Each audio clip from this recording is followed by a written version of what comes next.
Eu que agradeço pelo convite, agradeço ao Felipe e ao Lucas pelo convite. Bom, como já fui apresentada, né, hoje eu vou falar um pouquinho sobre as ferramentas computacionais que são utilizadas para análise de sequências de ácidos nucleicos e proteínas. Então, essas ferramentas são alguns exemplos, né, de ferramentas que eu venho utilizando desde a minha graduação, tanto durante o mestrado e o doutorado. Aí aqui eu coloquei um pequeno resumo dos tópicos que vão ser abordados. Vou falar um pouquinho sobre os conceitos básicos de biologia molecular, que acredito que já é de conhecimento de vocês, mas só para a gente dar uma relembrada antes de falar das ferramentas em si, né? E também um pouquinho sobre os marcos históricos que foram importantes para construir o conhecimento que nós temos hoje de biologia molecular, os bancos de dados e as ferramentas em si, que são as ferramentas de alinhamento de sequências, de construção de árvores filogenéticas e de visualização de estruturas tridimensionais de proteínas. Vamos ver se eu consigo colocar aqui o ponteiro, mas acho que não vai ter essa opção. Mas, enfim. Bom, começando com o que são, né, os ácidos nucleicos, do que eles são formados. Certamente vocês já devem estar cansados de saber disso, mas só para a gente dar uma relembrada, né? Os ácidos nucleicos, que são o DNA e o RNA, eles são compostos por nucleotídeos, que são, que tem, né, como característica um grupo fosfato, uma pentose e uma base nitrogenada. No caso do RNA, ele é composto por uma ribose e o DNA é composto por uma desoxirribose. A única diferença, né, é que na desoxirribose do DNA, o grupo hidroxila do carbono 2, nessa pentose, é substituído por um átomo de hidrogênio. Então, essa é a única diferença entre a pentose, né, do DNA e do RNA. Bom, como vocês com certeza já devem saber, o DNA ele é composto por bases nitrogenadas, que são a citosina, a guanina, a adenina e a timina, e no RNA, a timina é substituída por uracilo. Em 1957, o Francis Crick denominou o processo, né, que constitui, né, o fluxo da informação gênica do DNA até a proteína de dogma central da biologia molecular, né? E o que significa? Significa, né, que a molécula de DNA, que é um molde, né, para a síntese de moléculas de RNA, que é um processo chamado de transcrição, e depois esse RNA, ele passa do núcleo para o citoplasma, onde ocorre a tradução de proteínas. E cada conjunto de nucleotídeos, né, cada conjunto de 3 nucleotídeos é denominado de códon, e cada códon vai dar origem a um aminoácido. Nós temos 20 aminoácidos, né, que compõem todas as nossas proteínas, e eles podem ser representados por 3 letras ou uma única letra. E eles podem ser classificados de acordo com suas características. Eles podem ser polares ou apolares. Os polares podem ser divididos em não carregados e em carregados, podendo ser negativos ou positivos, e em apolares, que podem ser alifáticos e aromáticos. Todo esse conhecimento que nós temos hoje de biologia molecular se deve a várias descobertas ao longo dos anos e ao longo dos séculos, né, de diversos cientistas. E aqui eu trouxe alguns marcos históricos que foram muito importantes para que a gente desvendasse, descobrisse tanta coisa, né, na área de biologia molecular, que também atravessa outras áreas como genética e evolução. Então, um dos marcos importantes na biologia, de forma geral, foi a descoberta, né, da teoria da evolução das espécies, que foi proposta por Charles Darwin em 1858. Já em 1865, Mendel propôs o conceito de hereditariedade. Em 1928, Griffith postulou que o DNA é o princípio transformante, e a partir disso, a gente soube, né, que os aminoácidos eram considerados as moléculas da hereditariedade. Já em 1953, foi postulada a estrutura em dupla hélice do DNA por Watson e Crick, e em 1957, Francis Crick propôs o dogma central da biologia molecular que a gente viu agora. Já em 1977, foi criada a primeira técnica de sequenciamento de DNA, que foi desenvolvida por Sanger e Gilbert, e em 1980, Sanger e colaboradores publicaram o primeiro genoma completo de um bacteriófago. Já na década de 82, foi criado, no ano de 82, foi criado o GenBank, né, que é o maior banco de dados de sequências de acesso livre. E em 1986, foi desenvolvido o primeiro sequenciador automático, que entrou no mercado. E no ano de 90 foi anunciado o projeto Genoma Humano, e nesse mesmo ano foi criado o programa BLAST, que é uma das ferramentas que a gente vai ver. E na década de 90 até o início dos anos 2000, foram publicados diferentes genomas, né? O primeiro foi da bactéria Haemophilus influenza, em 96 da levedura Saccharomyces cerevisiae, em 97 da bactéria E. coli, em 98 do verme C. elegans, em 2000 da planta Arabidopsis thaliana, e nesse mesmo ano a mosca Drosophila melanogaster. Esses organismos acabaram se tornando organismos modelos, né, em diferentes áreas de pesquisa, e foram marcos muito importantes, né, para a biologia molecular de forma geral.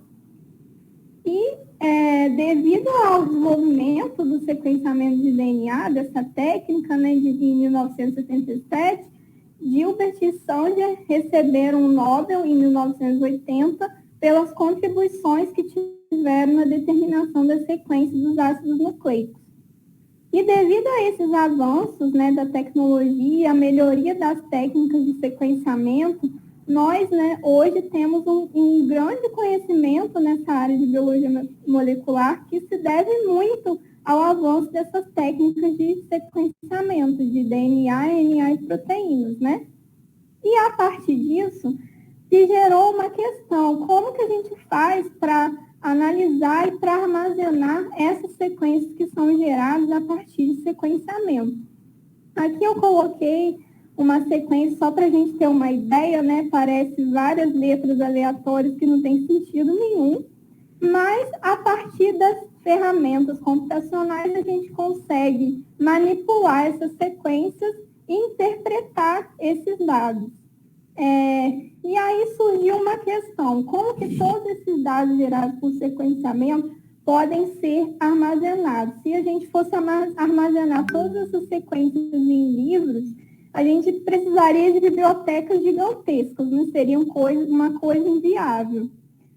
Só para ter ideia, se a gente colocasse todas as sequências do DNA humano nas listas telefônicas de São Paulo, substituindo todos os números e as letras dessas listas, a gente precisaria de 140 listas telefônicas. Então, para armazenar todos esses dados de sequenciamento, só é possível através da computação. Então, é aí que entra a bioinformática, né? Que é um campo interdisciplinar que utiliza recursos computacionais para que a gente possa armazenar, analisar ou predizer a composição e a estrutura de biomoléculas, que podem ser os aminoácidos, né?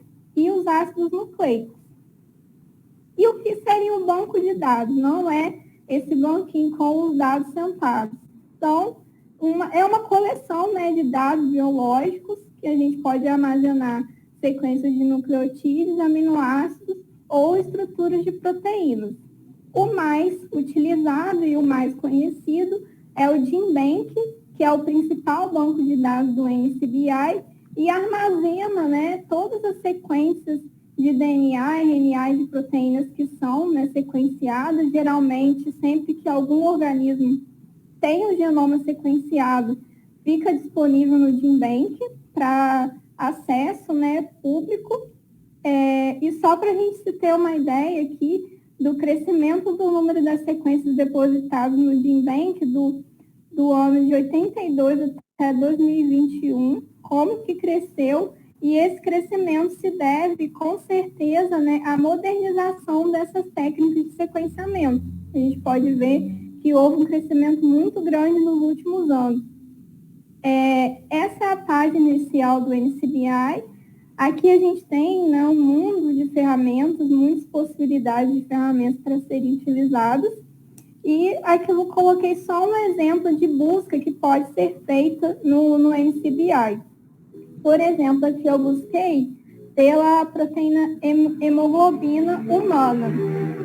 E aí ele vai reportar, né, todas as informações dessa proteína, em qual grupo que ela faz parte, né, no caso aqui, a proteína de humano, qual foram os autores, né, quem sequenciou, e ele vai te dar também a sequência, tanto de nucleotídeos quanto de proteínas. E além do GenBank, existem outros bancos de dados que são mais específicos, como, por exemplo, o Phytosome, que já é um banco de dados específicos de plantas, onde a gente pode acessar, visualizar, né, e analisar genomas de plantas. E como que a gente faz para interpretar essas sequências biológicas? Uma das ferramentas mais utilizadas, né, em bioinformática é o alinhamento, né? E uma das ferramentas de alinhamento mais utilizadas é o BLAST, que em português a gente pode traduzir como ferramenta básica de busca de alinhamentos locais. Essa técnica ela vai permitir a comparação entre duas ou mais sequências biológicas, seja de nucleotídeos ou de aminoácidos, e vai buscar o nível de similaridade entre duas ou mais sequências. E ele faz uma comparação contra o banco de dados, calculando a significância estatística, né, entre a sequência que você está buscando e a sequência correspondente do banco de dados. E a gente pode dividir esses alinhamentos em mais de um tipo quanto ao número de sequências. Se a gente estiver buscando uma comparação entre duas sequências, é considerado um alinhamento par a par, e o alinhamento múltiplo quando nós alinhamos 3 ou mais sequências. E também podemos classificar um alinhamento quanto à estratégia utilizada. Então, o alinhamento global, nós buscamos sequências alinhadas por completo, independente do número de lacunas que existam. Então, aqui, por exemplo, nessa imagem, estão sendo comparadas duas sequências de aminoácidos e entre elas existem lacunas. Esse seria um tipo de alinhamento global. Já o alinhamento local, ele vai encontrar sequências que são altamente similares, independente do tamanho dessa região. Como a gente pode ver aqui, ele vai dar prioridade às regiões que são mais similares. E o BLAST é um tipo de alinhamento local, que ele vai buscar, né, os locais específicos da sequência que tenham mais similaridade, mesmo que isso ocorra em regiões isoladas. E como que funciona o alinhamento? Primeiro, as sequências são organizadas em linhas. Os caracteres biológicos podem ser de DNA, RNA ou aminoácidos. Eles vão ser organizados em colunas. São criados espaços entre os caracteres biológicos para que as sequências tenham o mesmo comprimento. E os algoritmos vão buscar pela melhor correspondência entre as suas sequências, a sequência que você está buscando e a sequência do banco de dados. E os caracteres que forem idênticos vão integrar a mesma coluna. Então, aqui, um exemplo, né, do que seriam sequências alinhadas. Na letra A, a gente tem 4 sequências que estão desalinhadas, né, em cada linha. E na letra B são já sequências alinhadas. Aqui, os nucleotídeos que são idênticos são agrupados na mesma coluna e são representados por asterisco embaixo da sequência. Os ausentes, onde há o nucleotídeo ausente, eles são substituídos por hífens, para representar, né, um evento de inserção ou deleção de algum nucleotídeo, que geralmente é causado por algum evento de mutação. E geralmente, né, quase sempre, né, quando a gente vai fazer um alinhamento, o formato utilizado da sequência é chamado de FASTA. É um formato amplamente utilizado nas análises de bioinformática e ele é um formato baseado em texto. Na primeira linha, a gente vai ter esse sinal de maior, que vem sempre antes da descrição da sequência, e ele vai indicar o início da sequência. E aí vem o cabeçalho com a descrição daquela sequência. Aqui, por exemplo, está informando que é uma proteína hemoglobina do Homo sapiens. Então, geralmente, no formato FASTA, sempre a gente tem a descrição do que é, né, aquela sequência de proteína ou de aminoácido, e logo embaixo vem a sequência em si. Desculpa, de aminoácidos ou de ácidos nucleicos. E aqui, na página inicial do BLAST, a gente tem 4 tipos diferentes de BLAST. A gente pode alinhar uma sequência de nucleotídeos contra outra sequência de nucleotídeos, uma sequência de proteínas contra outra sequência de proteínas, ou a gente coloca uma sequência de nucleotídeos e busca a sequência de aminoácidos correspondentes, ou o contrário, a gente coloca uma sequência de proteínas e o banco de dados vai reportar a sequência de nucleotídeos traduzidos. Aí, vamos ver aqui um exemplo de como realizar, né, um alinhamento no BLAST. O primeiro passo é escolher a sua sequência de entrada, que é chamada de carry.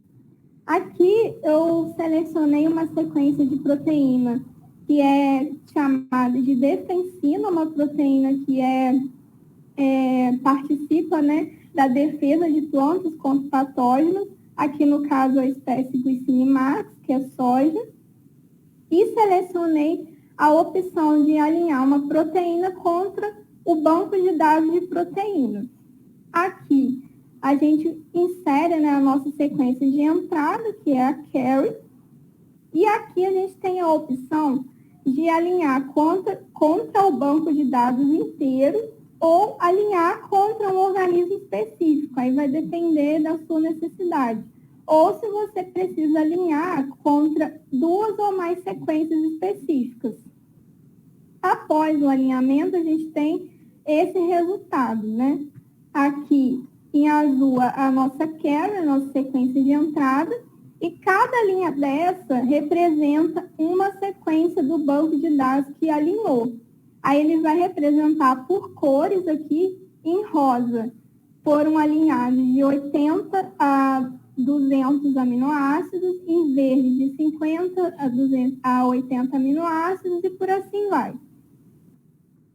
E aí, aqui, ele vai te reportar vários valores que são importantes para a gente analisar se aquele alinhamento teve uma boa similaridade ou não.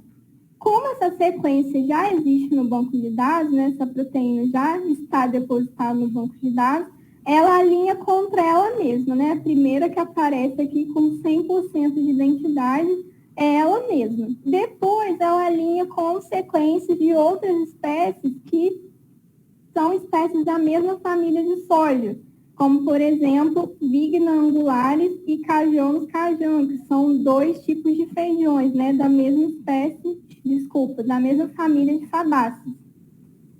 E aqui ele vai te reportar esses valores que nós temos aqui. O score, que é a nota que o algoritmo atribui baseada no número de match e mismatch entre a sua carry, que é a sua sequência que você está utilizando como entrada, e o seu banco de dados. O que esse match significa? Eu vou mostrar na figura aqui na frente. Significa quando sua sequência, né, de aminoácidos ou de ácido nucleico tem uma correspondência exata. Então, esses dois aqui, por exemplo, são idênticos, isso seria um match. Quando existe uma diferença entre a sua sequência e a sequência do banco de dados, e existe uma lacuna, né, entre as duas sequências, a gente chama de mismatch. E isso, né, vai diminuindo o número do score da sua sequência. Então, isso é um valor importante de ser analisado.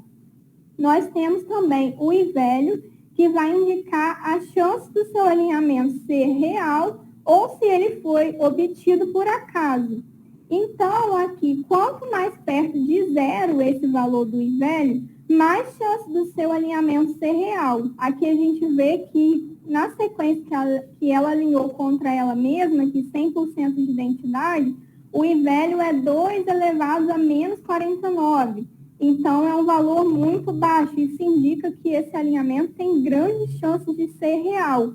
Se ele for um valor muito distante de zero, né, indica que ele provavelmente foi obtido ao acaso.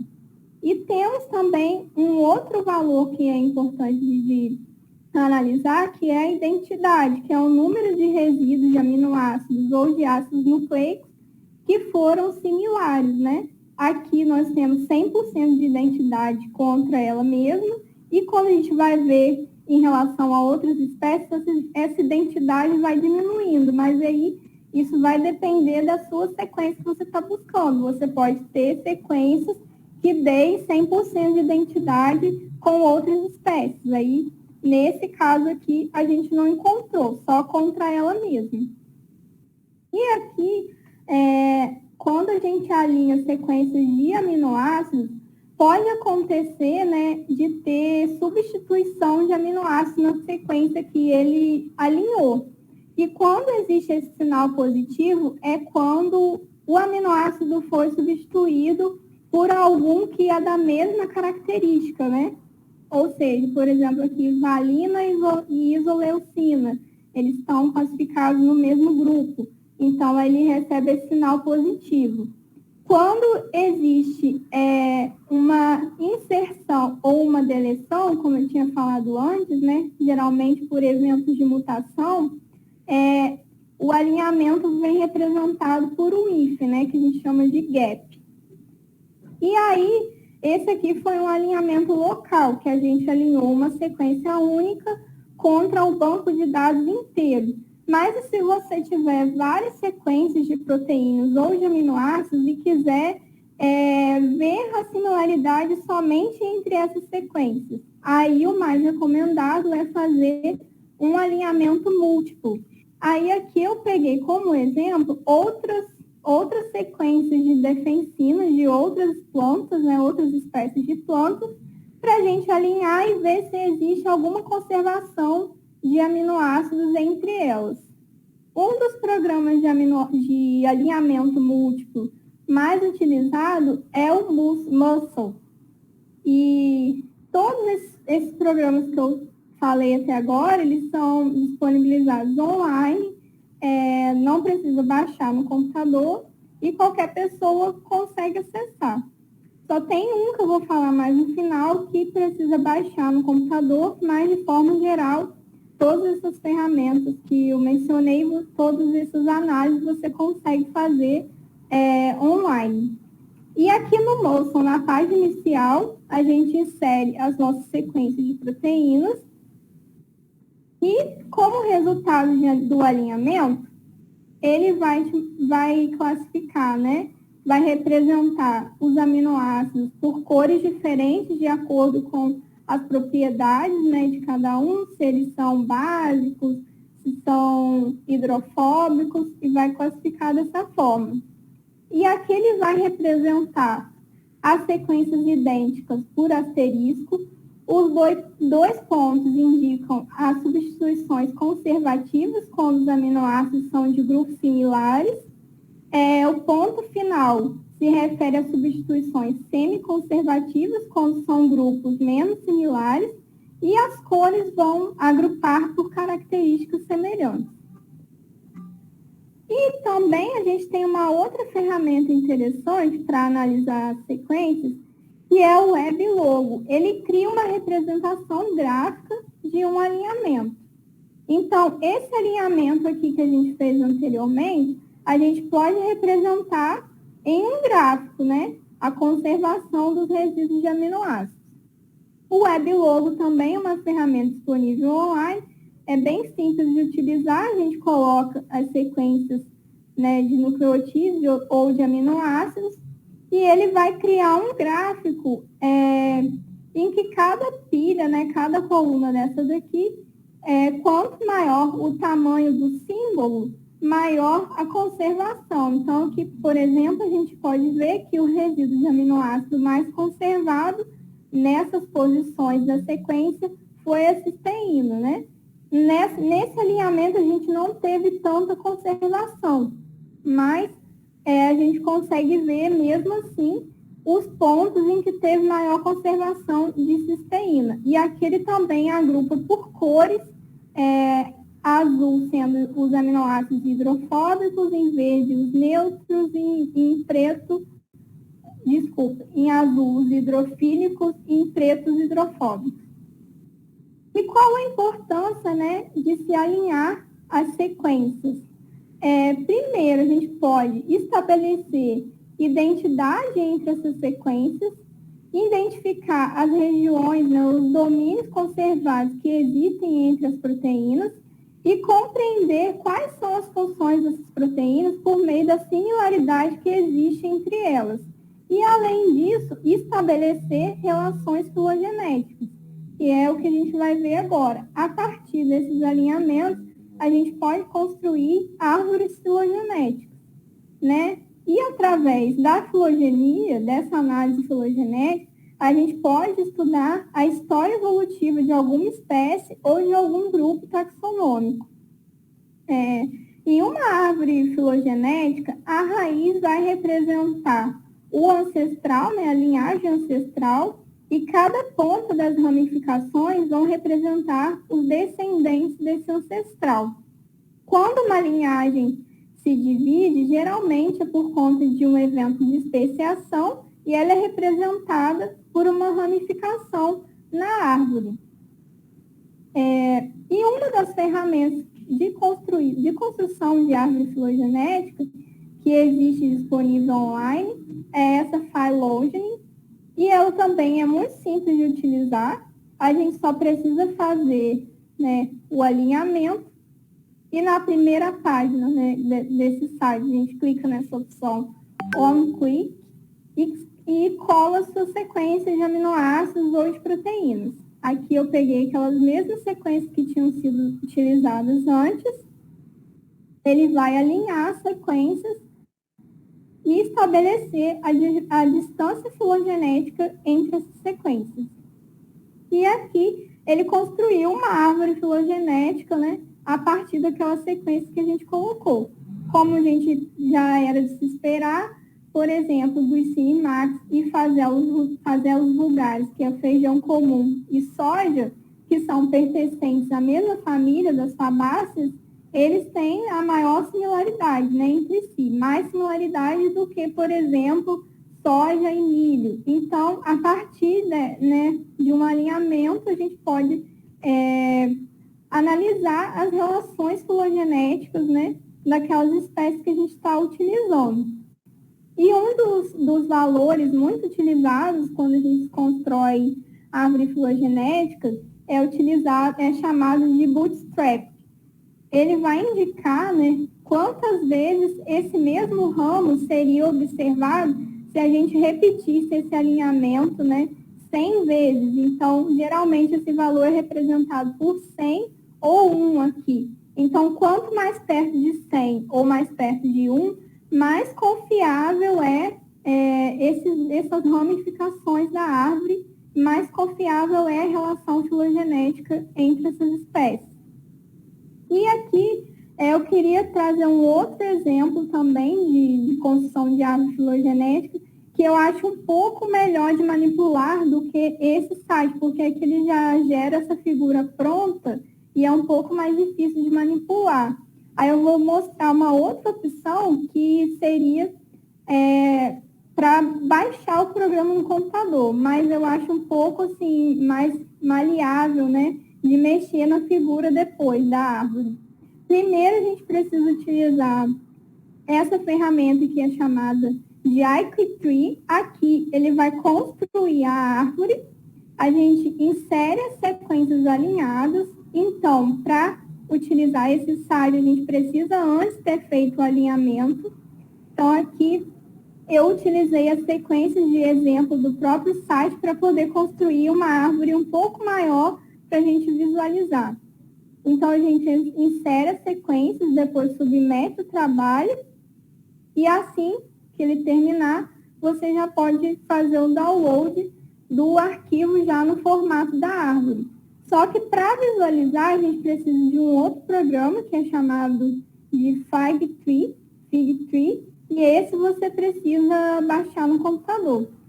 E aqui eu fiz uma captura da tela só para mostrar como que a gente consegue manipular, né, a árvore nesse programa, e a gente consegue mudar para diferentes modelos. Por isso que eu acho um pouco melhor do que aquele que eu mostrei antes. Aqui a gente consegue mudar a árvore para 3 modelos diferentes. Além disso, a gente também consegue selecionar os clados, né, que são do nosso interesse, e também adicionar cores diferentes. Se você quiser destacar determinado clado, esse programa é bem útil para isso. Aqui você consegue selecionar a cor do quadro e destacar. E, além disso, uma outra ferramenta que eu acho muito interessante, que eu gostaria de mostrar também, é o Swiss Model, que a gente consegue visualizar a estrutura tridimensional de uma proteína. Aqui eu peguei aquela mesma sequência que a gente tinha utilizado antes de defensina de soja, e a gente clica nessa opção de começar, né, a modelar a proteína. A gente cola, né, a nossa proteína e faz a busca por templates no site. Aí ele vai começar a construir um modelo para aquela proteína. Aqui eu também fiz uma captura da tela, mostrando a possibilidade, né, da gente visualizar a proteína de forma tridimensional, e a gente ainda consegue mudar, que se quiser colocar a proteína preenchida, né, a gente consegue manipular. E é um programa muito interessante também para a gente conseguir visualizar a proteína, né, na forma terciária e quaternária. Eu gostaria de poder fazer essas análises assim, em tempo real, mas como cada uma delas demora um tempo, seria um pouco inviável. Mas eu posso mostrar no site, né, se alguém tiver alguma dúvida, posso mostrar fazendo, né, mostrando, capturando a tela para que vocês possam ver também. Então, é isso, essas são as referências utilizadas. E queria deixar uma frase, que é uma frase de Francis Crick, de que quase todos os aspectos da vida são organizados em nível molecular, e se não entendermos as moléculas, nossa compreensão da própria vida ficará muito incompleta. Então é isso, gente. Muito obrigada pela atenção, obrigada a todos que assistiram.